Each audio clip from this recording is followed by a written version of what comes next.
이번에 생애 최초로 집을 샀어요. 처음에 집을 알아볼 때는 솔직히 집값만 생각했어요.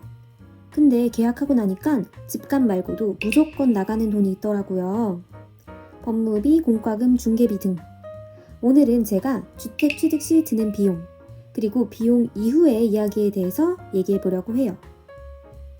우선 주택을 취득하려면 소유권 이전 등기를 신청해야 해요. 등기소에 가서 소유권을 이전한다는 내용을 공식적으로 기록하는 과정이에요. 이걸 등기친다고 해요. 셀프 등기도 요즘에는 많이 하시던데 보통 법무사를 이용해요. 저는 최대한 비용을 줄이고 싶어서 대략적인 법무비 가격을 알아봤어요. 검색해보니까 최저는 25만원에서 30만원대도 가능한 곳들이 있더라고요. 근데 제가 받은 대출이 국민은행 비대면 대출이었고 조건이 지정 법무법인 이용이었어요. 혹시 내고가 되나 싶어서 전화를 해봤어요. 예전에는 컨택하는 고객들 일부를 할인을 해줬대요. 근데 2025년 9월부터 할인율이 고정이라 추가 할인은 아예 안 된다고 하더라고요. 아주 단호하게 규정 이야기를 하셔서 뭔가 얘기가 통하지는 않더라고요. 그래서 결국 부가세 포함해서 법무비 55만원 정도로 진행하는 것으로 지금 생각하고 있어요. 근데 솔직히 좀 아깝잖아요. 거의 비용이 2배 수준이어서요. 그래서 그냥 넘기지 말고 계산을 한번 해봤어요. 다른 은행이랑 비교했을 때 금리가 0.1% 정도 더 쌌어요. 만약 대출을 3억 받았다고 하고 0.1%로 계산하면 1년 이자가 30만원인 거죠. 1년만 가져가도 법무비의 차이보다 이자에서 더 아껴지더라고요. 그래서 저는 다른 곳에 비해 법무비가 비싸긴 하지만 잘못된 선택은 아니었다. 이렇게 결론 내렸어요. 이건 실제로 법무법인에서 보내준 내역인데요. 첫째, 공과금.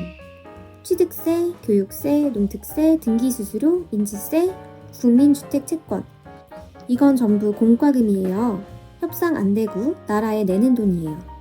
특히 생애 최초 취득세 감면 혜택은 3년은 가지고 있어야 되고 그 전에 팔게 되면 감면받았던 취득세를 다시 내야 되니 생애 최초 혜택 받으신 분들은 꼭 알고 계시길 바라요.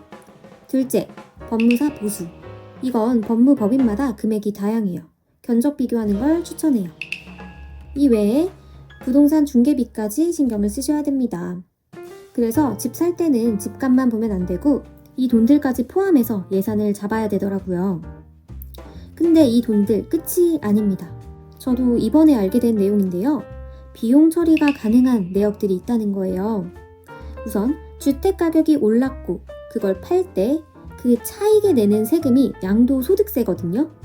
근데 아까 말했던 그 비용 중 일부는 나중에 집 매도할 때 필요 경비로 인정받을 수 있대요. 취득세, 법무대행비, 국민주택채권 매각 손실, 인지세, 수입 중지, 그리고 부동산 중개수수료까지요. 심지어 중개수수료를 법정 요율보다 더 냈어도 공제가 가능하다고 해요. 또 특히 인테리어 중에 샤시 교체, 베란다 확장 같은 집의 가치를 올린 비용도 공제될 수 있는 비용에 포함된대요. 그래서 영수증과 계약서 같은 것들은 진짜 절대 버리면 안 돼요. 오늘 이야기를 정리하자면 1. 집 사면 무조건 나가는 돈은 있다. 2. 어떤 건 협상 안 된다.